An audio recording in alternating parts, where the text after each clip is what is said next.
देके या बड़े एक लॉन्ग मार्च की धमकी देके वो आर्मी को प्रेशर में लाने की कोशिश की, लेकिन वो भी नाकाम हो गए। तो लुब्बे लबाब यही है मेरी सारी गुफ्तगू का, वो ये है कि इमरान खान अपने तकरीबन तमाम तर कार्ड जो है वो खेल चुके हैं। तो मेरे ख्याल से सिवाय इस कार्ड के कि वो गिरफ्तार होने के बाद वो एक जिनसी ज्यादती का जो एक इल्ज़ाम लगाते हैं दूसरों के ऊपर, कभी वो आजम स्वाति के ऊपर लग रहा होता है, कभी वो शहबाज जो गिल के ऊपर लग रहा होता है, या उनको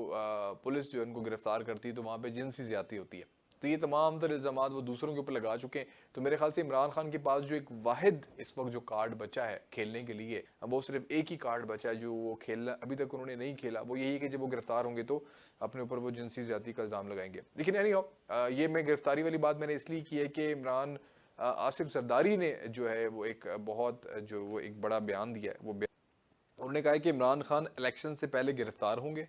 और ये काम नैब करेगी और ना अहल भी हो सकते हैं। ये बातें कहना कबल